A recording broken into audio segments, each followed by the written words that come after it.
नमस्कार, मी सौरा। आज तुम्हाला गव्हाच्या पिठाचा गोडाचा पदार्थ इथे बनवून दाखवते।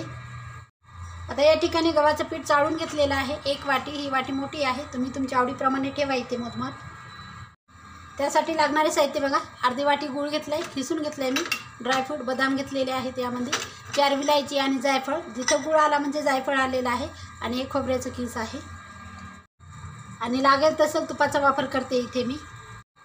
कढई घेतलेली आहे, गॅसवर ठेवली मी। आता हे 3 ते 4 चमचे हे तूप आहे, आणि तूप मी हे लागेल तसंच वापरते। आणि त्यामध्ये गव्हाचं पीठ, गव्हाचं पीठ 10 ते 15 मिनिटं लागतील। ब्राऊन होईपर्यंत भाजून घेते मी, आणि गॅस जास्त ठेवायचा नाही।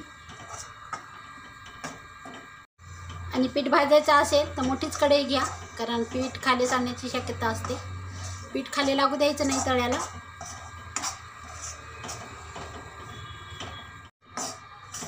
जसं बेसनाचं पीठ भाजतो आपण, त्याच पद्धतीने हे भाजून घ्यायचं आहे।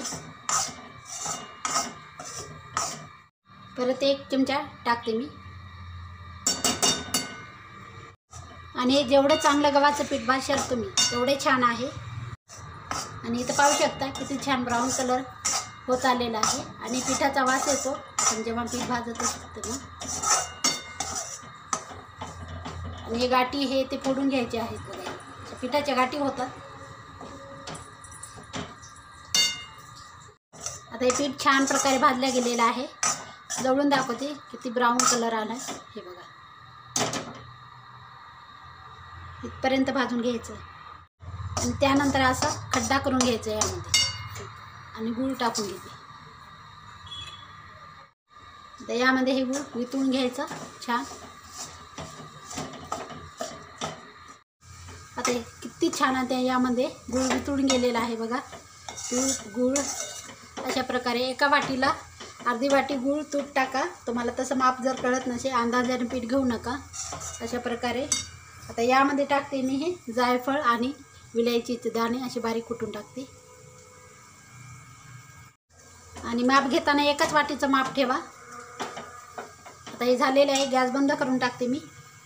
आता एका प्लेटला मी तूप लावून घेतलेलं आहे। आता त्यामध्ये हे गरमागरम टाकायचं। आता यामध्ये टाकून घेतलेलं आहे। आता हे पसरून घेऊ छान, आणि गरम असतानाच ही प्रोसेस करायची, छान बसते हे। ते पूर्ण करून घेते मी।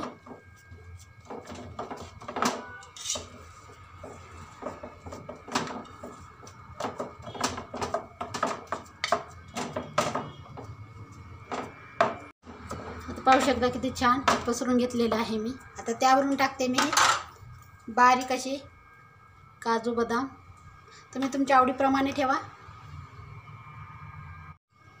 त्यानंतर हे सुकं खोबरं,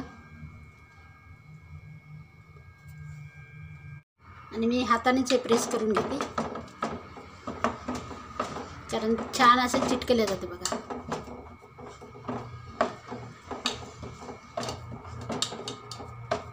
आता हे थंड होऊ देते बऱ्यापैकी। पूर्ण थंड होऊ द्यायचं नाही वड्या पाडताना, कारण वड्या तुटल्या जातात। कोमट असतानाच पाडून घेऊया। आता मी थोडं साईडला ठेवते। आता थंड झालेलं आहे बऱ्यापैकी। आता वड्या पाडून घेते मी। पाहिजे त्या आकाराच्या तुम्ही पाडून घ्या।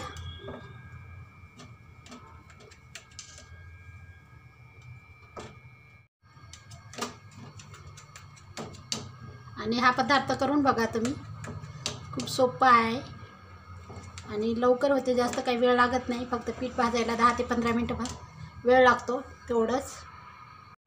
आणि जवळून दाखवते। आता हे मोकळ्या करून घेते मी, आणि इथे मी मोकळ्या करून घेतलेले आहे। जवळून दाखवते किती छान दिसत आहे, आणि गोडाचा पदार्थ म्हणून नक्कीच करा।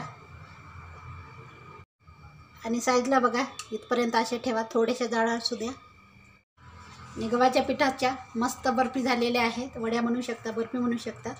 झटपट होणारे आहेत, काहीच वेळ लागत नाही। एका वाटीला बरोबर मेजरमेंट घ्या, तूप आणि गूळ अर्धी वाटी घ्यायची, आणि 1 वाटी पीठ। आणि यामध्ये तुपाचा थोडासा जास्त वापर झाला तरी चालेल, काही हरकत नाही। नक्की करून बघा। आवडली असेल ही रेसिपी लाईक करा, शेअर करा, कमेंट करा, सबस्क्राईब करायला विसरू नका. चॅनलला नवीन असाल तर भेटूया एका अशाच नवीन व्हिडिओ. तोपर्यंत धन्यवाद.